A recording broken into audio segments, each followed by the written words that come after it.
Ladies and gentlemen, please welcome to the stage founder and director of Colloquate Design, Brian C. Lee Jr.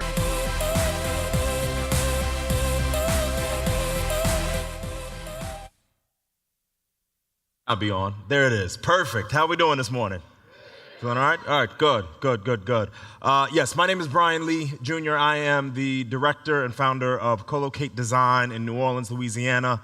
And I am really, really happy to be here. Thank you for coming out this morning to give me your eyes and ears for just a little bit of time. We're going to have a little bit of a presentation time and then a conversation like you're in my living room. I used to do this back in the day when I first moved to New Orleans. A lot of my friends would kind of get together and we would just have a real serious conversation about the things that we're kind of dealing with in our respective work. So I'm going to talk through some of the things that I've been working on over the last few years, and I appreciate it. Thanks again. So my efforts, my work focuses on a conversation around this thing called design justice. And design justice came about over many years of dealing with social impact design and public interest design work, and then thinking about myself as a young black man in architecture school, in these environments that were maybe not servicing the communities that I was from and wanted to serve. So this is a story. This is me telling a story, right? It's based in this idea of colloquial architecture. Now, colloquial architecture is the sophisticatedly informal use of formal architectural precedent as a means to speak directly to the communities in which we haven't serviced in the past, right? There are disinherited communities that we often neglect in this work. And so my objective as a director of this organization is to think about the ways in which our work speaks to organize, advocate, and design for racial, social, and cultural equity. And that's not an easy task. It means that we have to acknowledge the difference between equality and equity. It means that we have to dig deeper in our past to understand the injustices and inequities that have been pervasive in communities in order to understand how we interact moving forward. And so that's what our practice does. So I'm going to tell you a little story. When I was 8 years old, my mother was sent off to Sicily, Comiso, Sicily. Now this was during the first Iraq War, and this is where all the kind of nuclear warheads were held, right? But she was working on recreation there, and so we ended up living there for a few years. I ended up walking around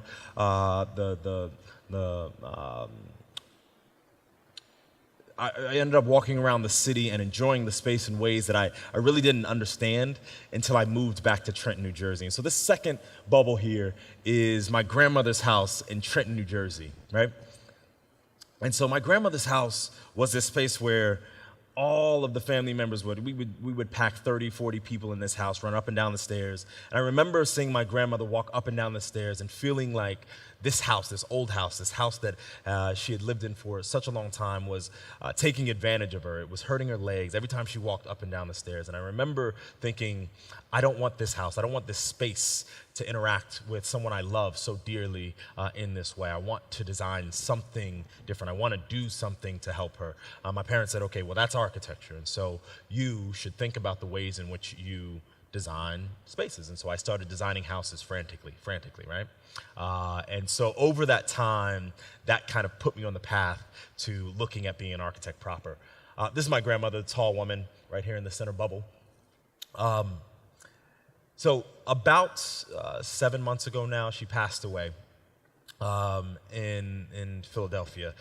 And obviously my grandmother, like everybody's grandmother, and a lot of people's grandmother, is super important to me. But when she passed away, I tell this little story because I want to connect the ways in which that space really bound to my heart. My grandmother passed away, and my aunt kept saying, let's play this particular song. This particular song was by Charlie Wilson, I'm Blessed.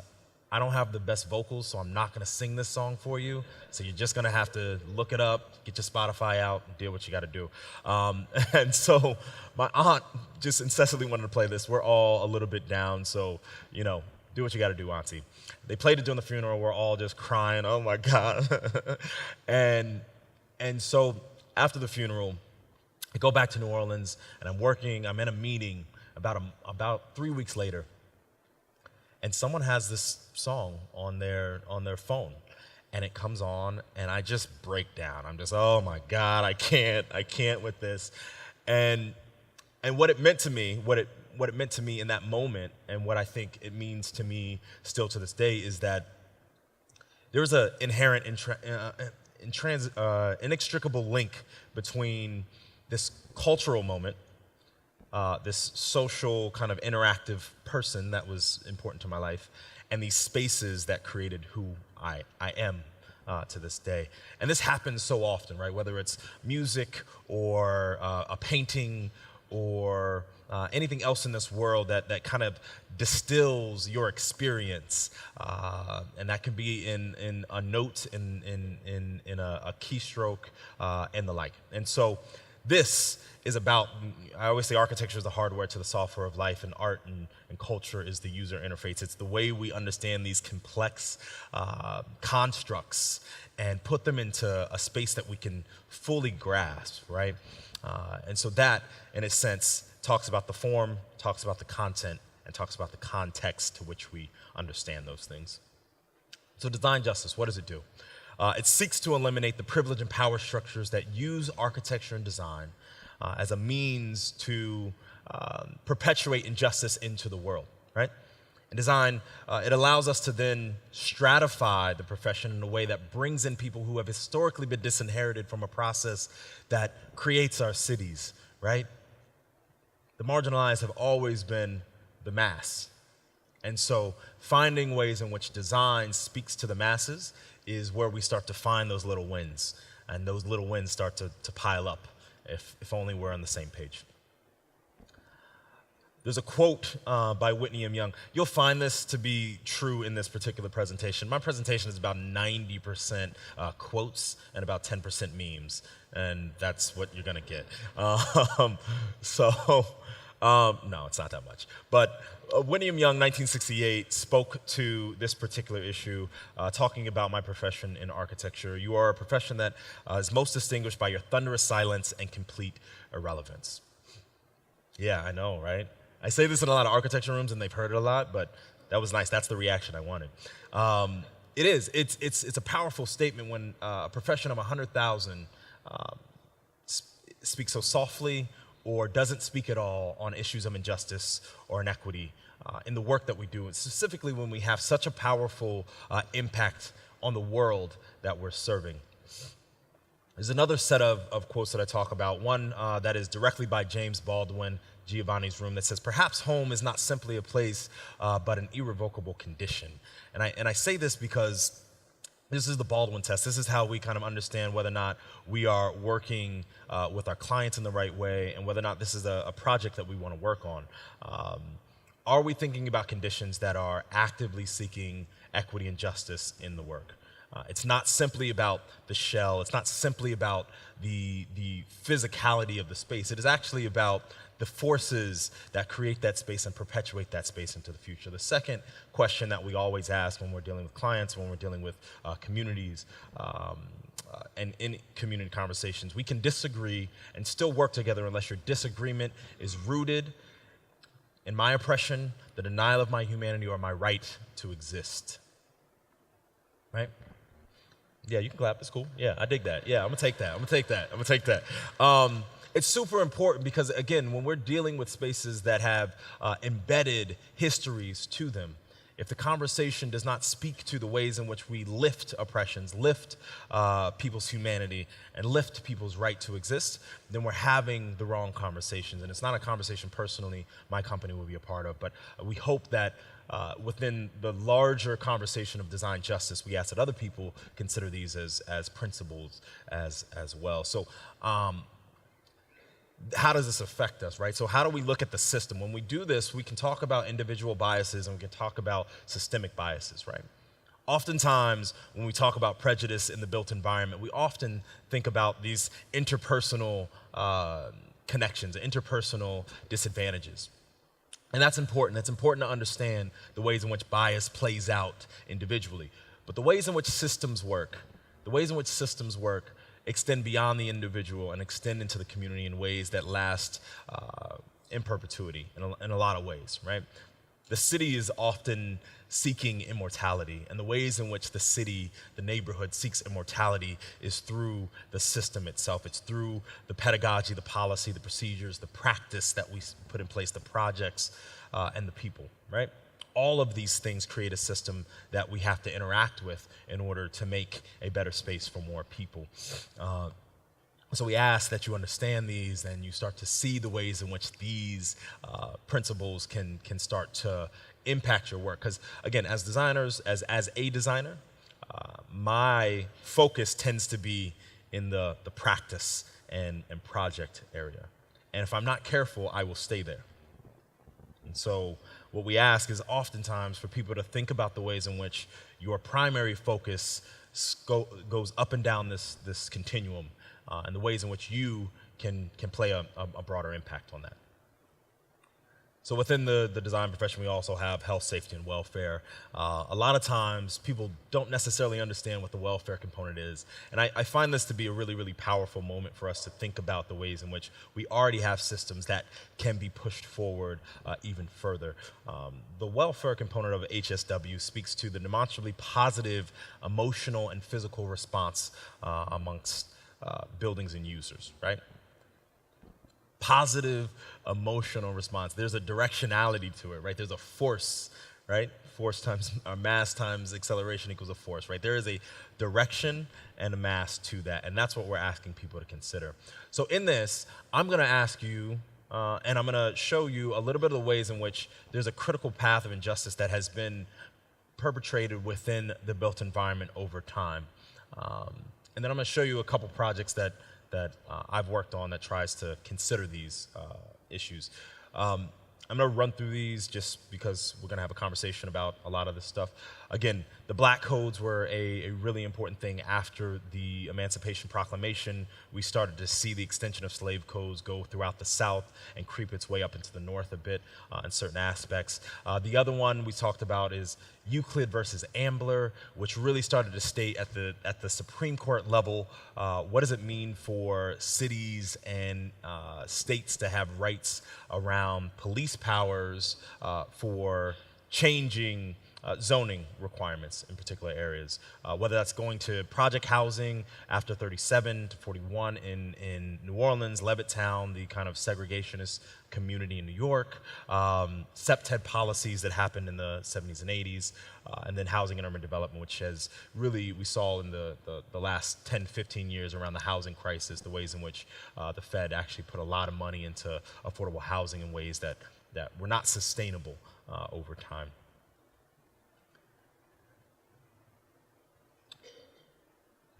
So this is an image I often show that really talks about the ways in which institutions of oppression take hold. There are more prisons than there were ever plantations. There are more prisoners than there were ever enslaved peoples.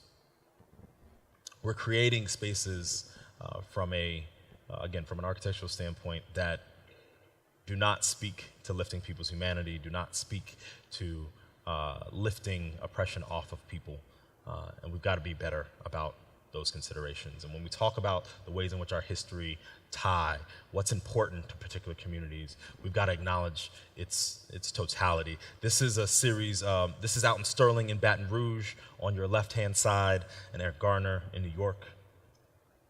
Both men murdered in front of convenience stores in their respective cities. This is important because the convenience store is a particularly powerful place within communities of color. And to understand that means to understand all of the nuances around those interactions in those spaces and why it's important for people to be able to have a safe space, a space of solace within a community, specifically in this type of community. And so if we look at how these two men were accosted, this is policy in place, right? At the bottom, you'll see the black codes in 1876. No Negro shall be permitted to preach, exhort, or otherwise disclaim a congregations of colored people without a special permission in writing. Persons who loaf, at the top you see in 2011 they did a vagrancy law. This was all the ways in which they did this, through vagrancy laws. Persons who loaf in the streets habitually or who frequent the streets habitually or loiter around a public place. So the laws haven't actually really changed all that much. We use the same things to criminalize blackness, to criminalize marginalized communities.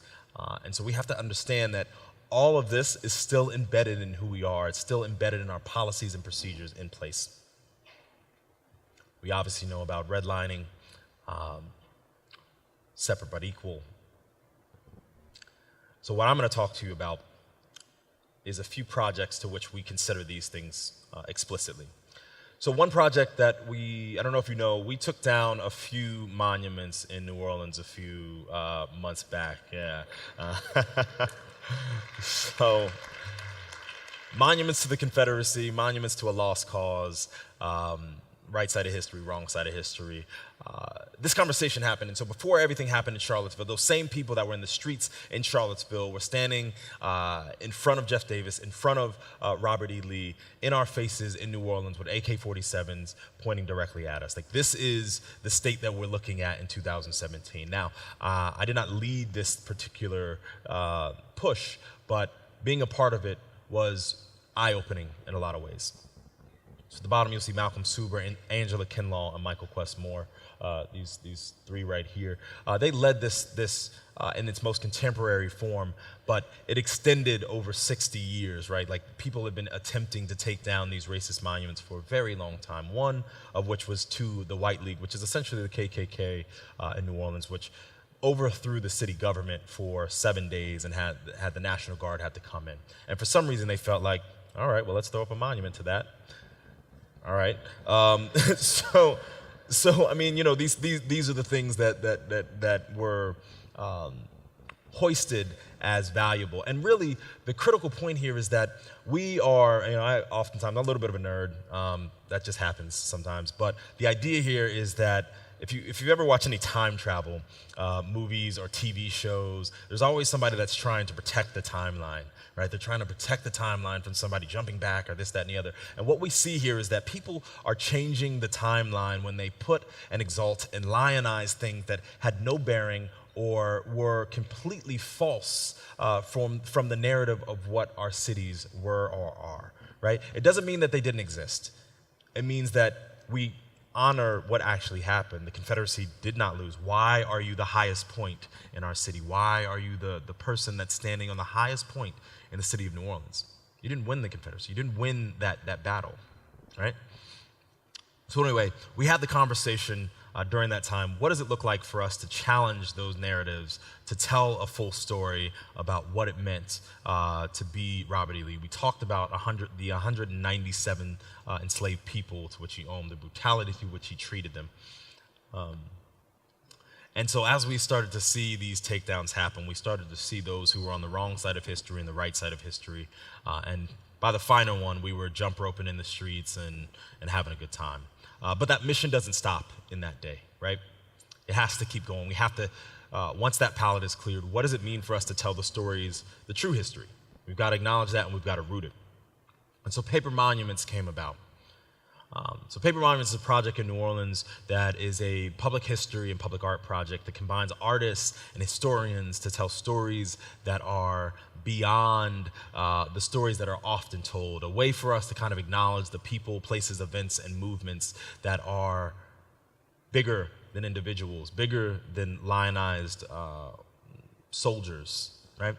And so that's what we've set out to do. And over time, we've collected more and more of these stories, and these are being posted around the city, and we're able to extend that story beyond just the individuals that get a chance to be heard. We also tell these stories publicly. We allow those stories to permeate our environment. This was at the old site of the Jeff Davis Memorial. We actively collect public proposals. We ask artists to do murals. And what you see on the far right here is the Storia project, which is the next phase, which allows us to take those stories, turn them into physical space interventions that hold history in place and start to acknowledge it in a way that previously had not been given. So the last project I'll talk about before we sit down is a project called the Claiborne Innovation District. So in New Orleans, there was a highway, like in a lot of disenfranchised communities, a highway that cut through a historically black and African American community. Now this highway destroyed about 300 or so businesses in that community and has caused exponential damage to the housing stock, to the wealth inequality in the space and the like, right? And so how do you change it? How do you start to think about the ways in which design can be a positive actor in that community? So we asked, how do we think through this in a way that specifically talks to the way people already engage in the community? We second line, we dance down the streets all the time, we festival in New Orleans all the time, that's what we do. Play music every single day, that is who we are. And so our job as designers was to tie into that and allow people to be expressive in the ways in which they already are, right? And so we combined ourselves with a Treme 7th Ward Festival to do a lot of community engagement. And what that resulted in was a series of projects with the community that built out small little quick shelters that were booths designed with community to ask these kind of critical questions about what was the past here in this space, what was the future in this space. And then we went on a design strategy that extended our scope of services beyond the 5 scope that we generally do. We added programming and planning in a way that really hadn't been done in the city before. We had over 85 hours of community engagement over 4.5 months. We had 6-hour workshops, usually weekly, in which people came and did the lecture component and did a workshop component in which they had direct hands-on in the design process.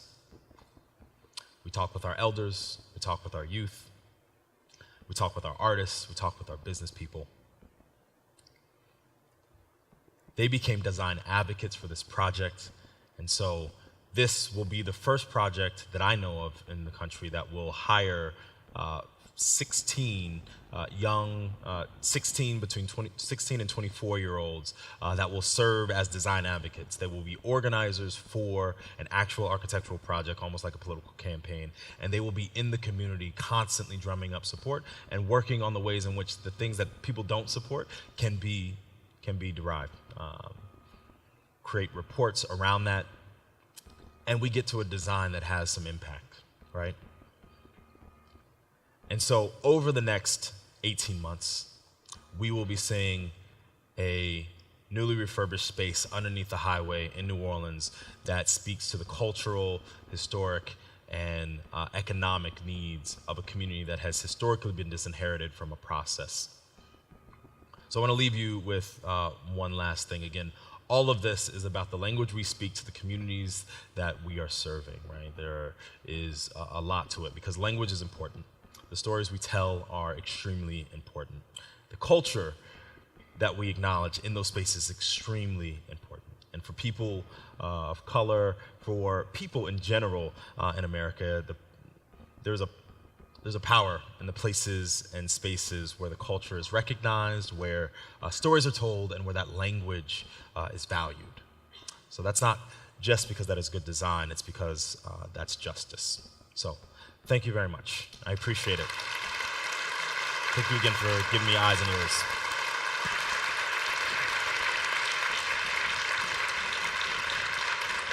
And now, please welcome to the stage the Future City Summit panelists, ELEANOR GORSKI from the City of Chicago, and Stephanie Meeks from the National Trust for Historic Preservation, with moderator David Dudley from CityLab. There we go. Actually, I think I'm moderating, but do you want to take over? I am not prepared to moderate. Please take over. Brian, that was fantastic. Thank you. Appreciate it. Very inspirational talk, and your work is inspirational. I appreciate you sharing it with us today. We're supposed to have a conversation here, as Brian said, like we're in our living room. I'm sure this is what your living room looks like, and certainly what mine looks like. And so please feel free to just, don't wait for a question, just jump in anytime if you'd like to do that. But I did want to start with this premise. It's one of the ideals that the National Trust aspires to in our Reurbanism initiative, where we say that cities are only successful when they can work for everyone. And Brian, I think you made a very compelling historical case here about the many ways that the deck has been stacked against cities and citizens of cities for a long time. So Eleanor and Dave, you're both keen observers of the American city, and I'm curious what observations you would have to add to those that Brian has already shared about equity and justice and access and how we make cities work for everyone. And Eleanor, do you want to go first? Sure. So, the role that I serve for the City of Chicago is a newly created role where we're integrating planning, design, and historic preservation together in one division to first kind of get our own house in order and understand how those disciplines work together, and then we can better bring those services to the people of the city. And that was very mindful, putting those three items together, recognizing that often they were practiced in their own silos, and it wasn't serving the people of the city well, and there's a lot of close collaboration with those different disciplines that the different neighborhoods are expecting of us. So the work that we just saw under the bridge and doing design charrettes, they're common, I think, to planning practice, not so much in historic preservation. So it's been an interesting journey that we've had, marrying the different techniques and borrowing what's most successful and taking those to our neighborhoods. Yeah, good. And David, what about you? What do you think? All the cities that CityLab studies across the country. Sure. Well, I love Brian's talk because it touches on so many of the themes that we cover in our daily lives at CityLab. Just as by way of introduction, CityLab is a digital publication. We're operated by the Atlantic Magazine fame, and we cover sort of the current challenges and future promise of the urban world and the urbanizing world. And it's a great gig, and it takes me places like this, which is awesome. And it's also a very challenging one because we're in this very difficult time. And for a lot of the reasons that Brian mentioned, cities are increasingly places of concentrated inequality. And this is the great challenge of our time, I think, in terms of making this notion of urban places that work for everybody. So there's this concentrated advantage and there's concentrated disadvantage. One of our contributing editors is the urbanist Richard Florida, and his latest book is called The New Urban Crisis, and it is very much focused on this question, which is, in a way, this is a great success story in the last 10, 20 years. People reclaimed neighborhoods in cities that appeared to be dying. There's been a surge of investment, and several cities in particular are enjoying spectacular results. And we can see the results around us in certain neighborhoods, in certain cities nationwide and globally. But there are a lot of unintended consequences to that, and the degree to which certain communities have been disenfranchised, and whether we're talking about highway removal projects, which is a great example of how design can be a weapon that destroys communities. There's just a lot of baked-in inequality in American cities in particular. One of our 5 channels on our site is just equity, and that was a way of signaling, look, this is a fundamental issue, and if cities are going to survive, they can't survive just on the investments that have gone to a small percentage of people. Yeah. And that's the great challenge we'll all be dealing with and talking about throughout this rest of the week. I'd say it's been my observation as I travel around and talk with communities about equity and injustice and integration of communities and cities that work for everyone, is that where there's a political will, there's usually a way. And I'm wondering if you agree with that. Do we have the tools that we need? Or is it that we lack the tools? I'm curious.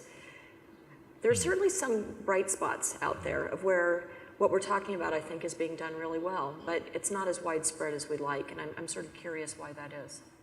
I mean, I think we have the tools. I think we're at a scale, right? Like, so at the city level, we deal with city issues.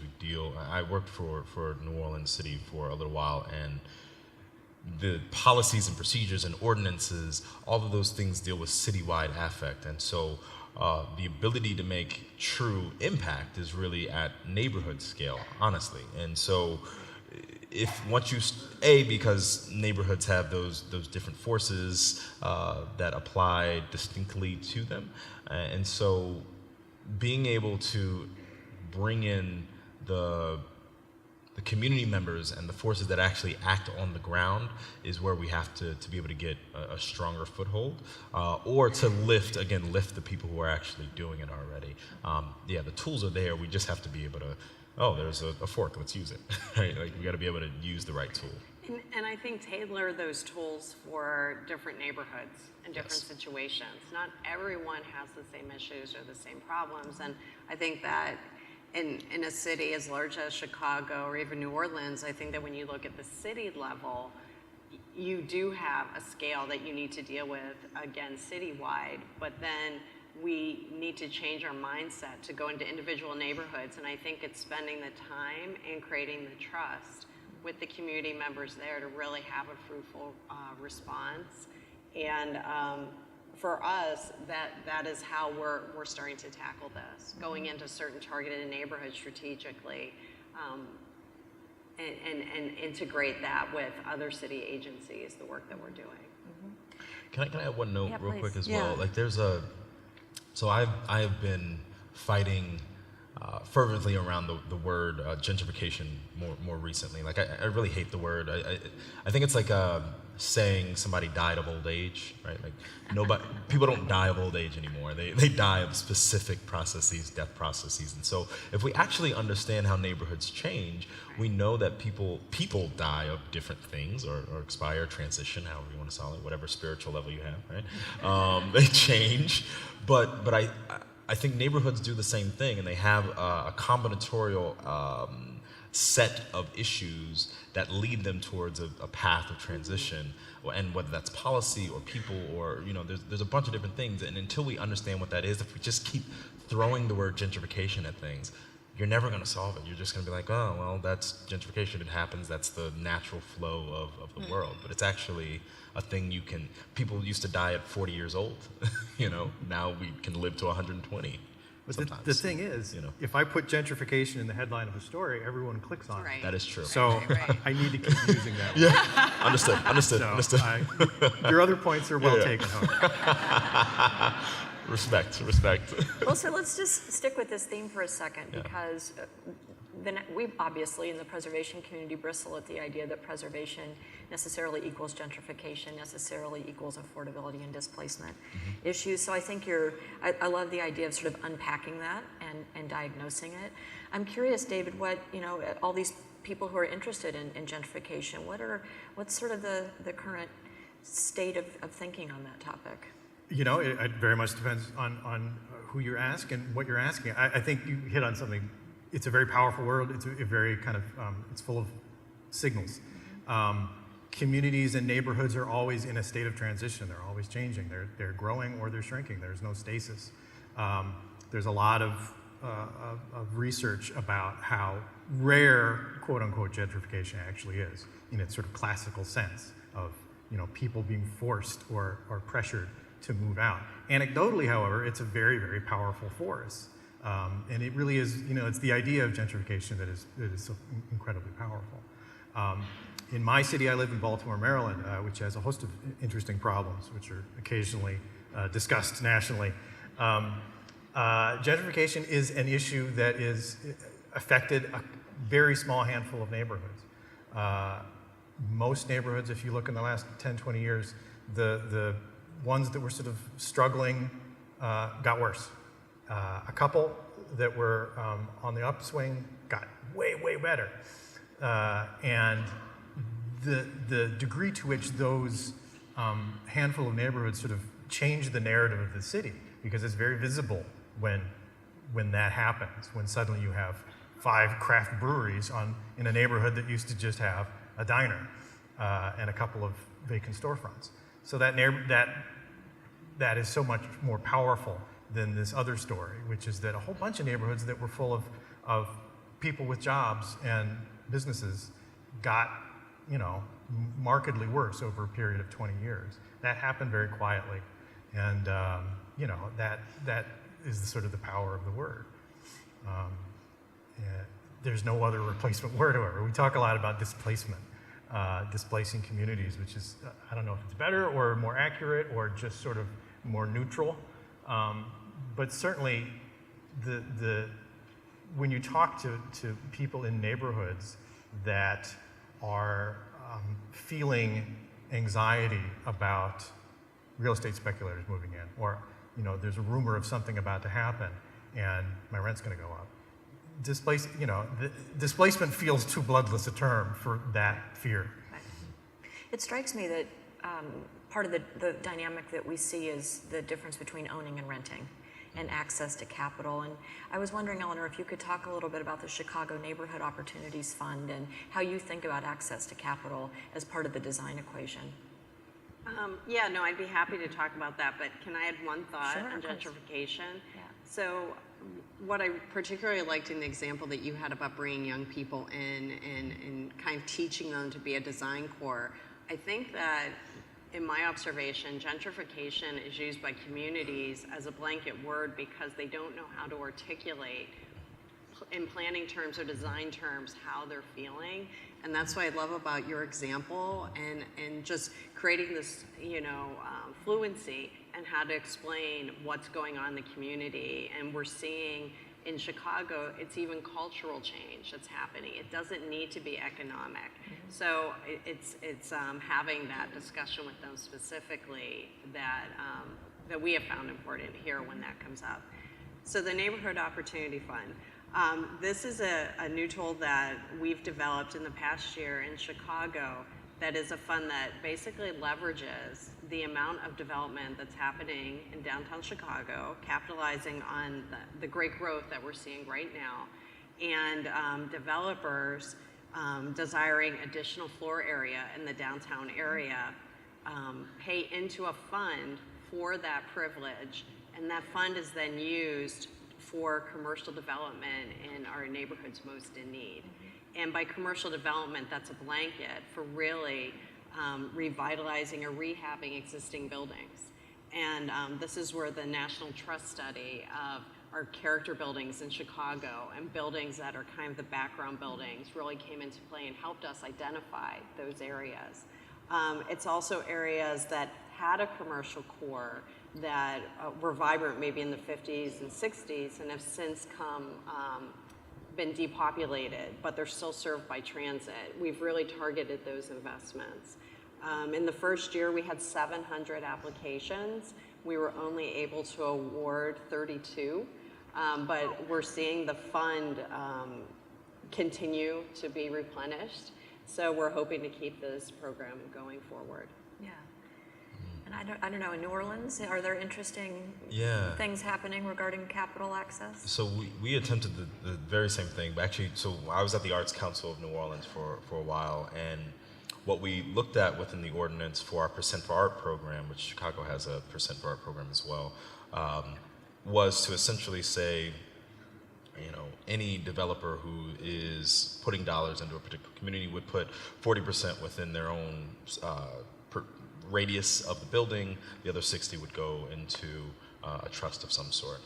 And so that ordinance is still kind of making its way through policy, but it's good to see that one's working out in the world already. But the intention is the same, is that, most of the Percent for Art ordinances require, even in the ones in San Francisco, Oakland, they all say, let's go ahead and add developers giving fees to a trust, but they have to do it within the radius of the building, right? Which actually doesn't, it continues to lift inequity, right? Because all of those dollars being taken out of communities proper is still not adding to bettering those communities overall. So the hope is that this gives us an opportunity to push those dollars back into communities that have historically been neglected from the artistic standpoint, from the economic standpoint, from the housing standpoint, so on and so forth. Yeah.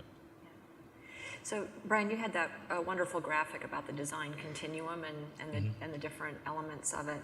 And I think that raises a lot of interesting questions about how communities are engaged at different phases of design. Assuming just for a second that we all agree with the biases and the challenges that our cities face today, Dave, I'm curious, at CityLab you think a lot about design and the design of cities.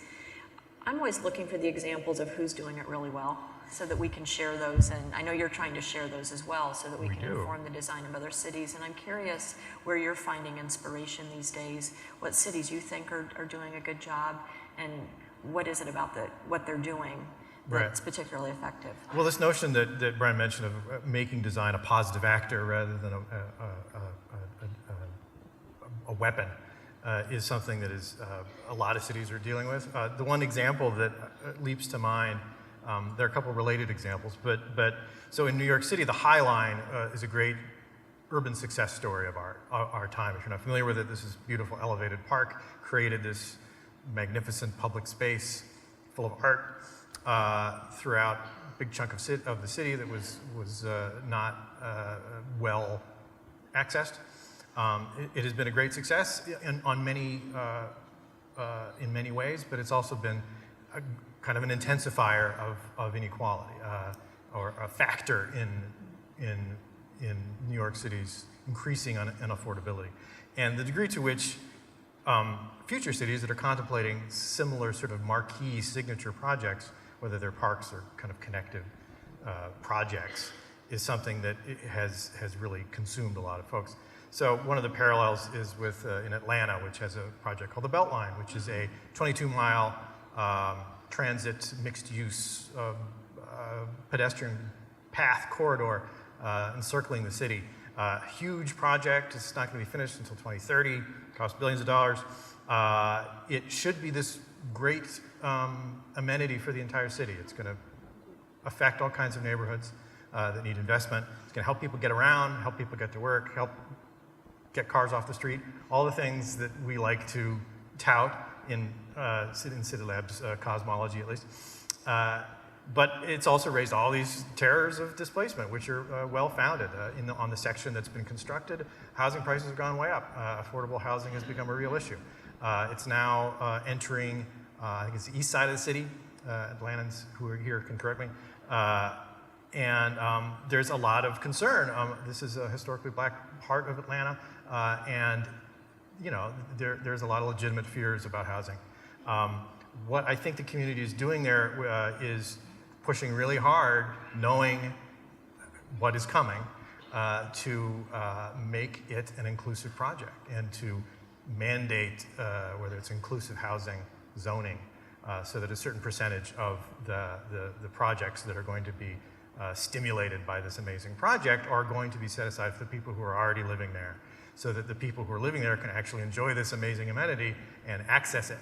That is something we're watching very closely. It's too early to say whether they will succeed in sort of easing or mitigating the innately kind of concentrating qualities of this project, but it's one of those projects that has huge potential.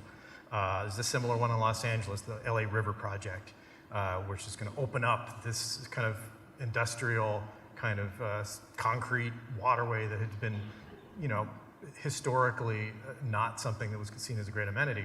That has huge potential for opening up investment in the neighborhoods that are surrounding that. But again, you're going to see a lot of anxiety about who's going to benefit from that. But it's certainly, you know, enormously promising. So, Eleanor, you're the kind of person that has to make those projects work. Both get them done and move them forward, but also make them achieve the larger social good that the city is designed to create. So what's working in Chicago? Well, I'd like to take on a little bit on the affordable housing discussion. We have an elevated park as well, the 606, And that was a project that, again, went forward, not seeing or not understanding what the repercussions could be on the neighborhoods around it. And that's part of the discussion here now, not just around that particular park, but also other big public projects that we have planned. There's a Paseo trail that's planned through a largely Mexican neighborhood in Chicago, and kind of preparing now for that discussion in parallel with planning for the trail. In other areas of the city where we've opened up development in our industrial areas, there's a huge tract, it's over 700 acres, the North Branch industrial area. There was a discussion about equity in terms of parks, green space, what the surrounding communities could benefit from opening this up to the river that hadn't previously been accessible. Also affordable housing, and we have a pilot affordable housing program that just went into place in September that was voted through City Council to set aside a certain amount of units that we anticipate will be coming into this area. So it is learning from other cities and really reading CityLab and seeing what other cities are doing and what's working, looking at case studies. Good. Thanks for the plug. Yeah. That's why I'm here. No money changed hands, right? Yeah, good. Buy a drink later. So, one last question. I want to ask you all about historic preservation and bring the conversation back to that. And Brian, let's start with you. So, historic buildings and neighborhoods, we've done some work at the National Trust trying to document the economic and social and environmental benefits of historic buildings, and believe that there is a lot of inherent goodness in keeping our historic buildings in our neighborhoods. But I'd love to hear each of you talk a little bit about our historic resources and how they are contributing or not to the things that you want to see for your cities.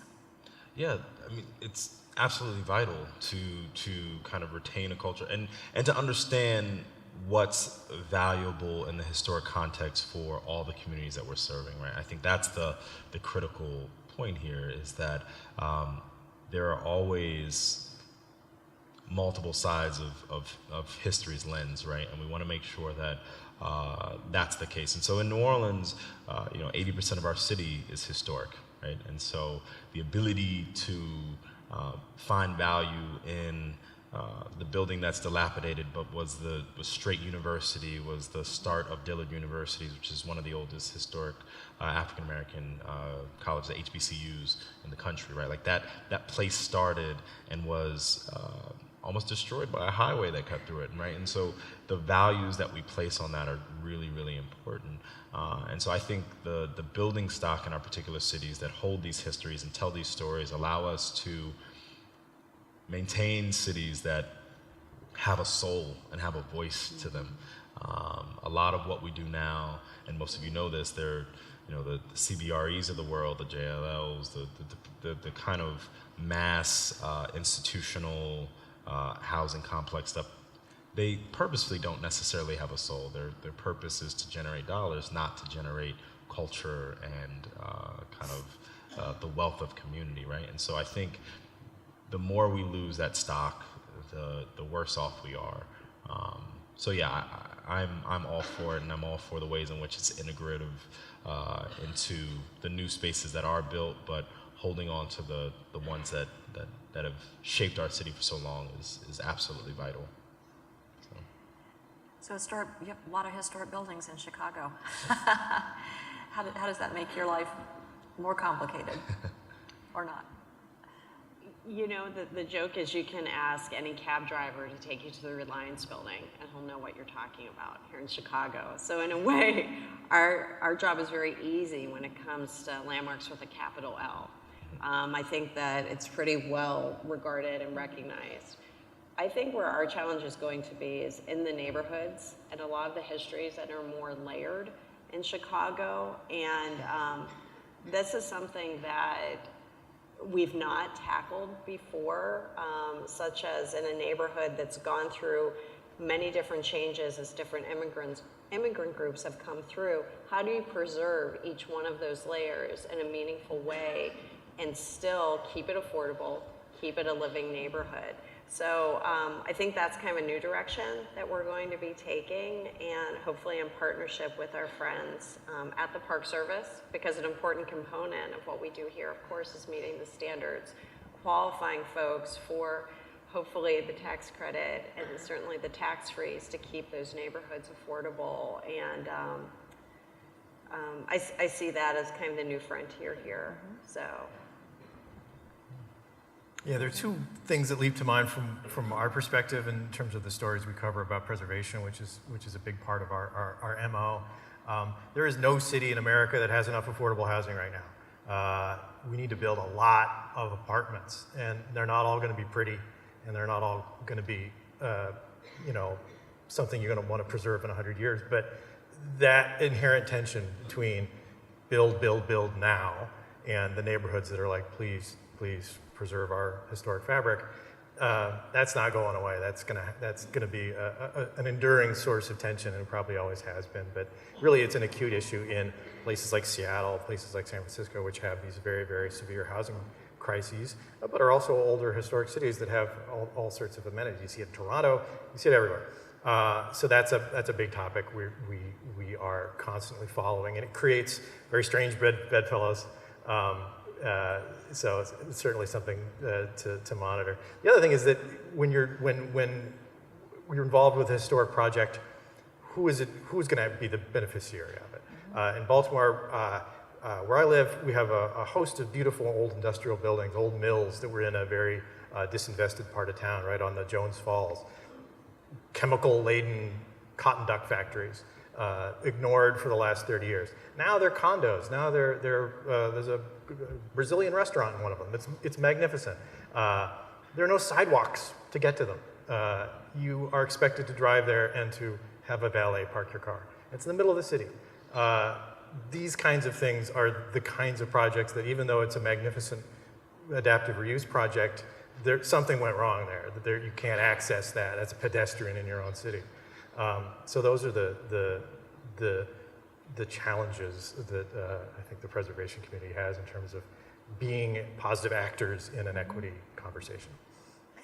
Well, I feel like we've just scratched the tip of the iceberg, and with the conference in San Francisco next year, I have a feeling we'll be picking up on these themes of affordability and the intersection of all these different points that we've been talking about. But will you please join me in thanking Brian and our panelists?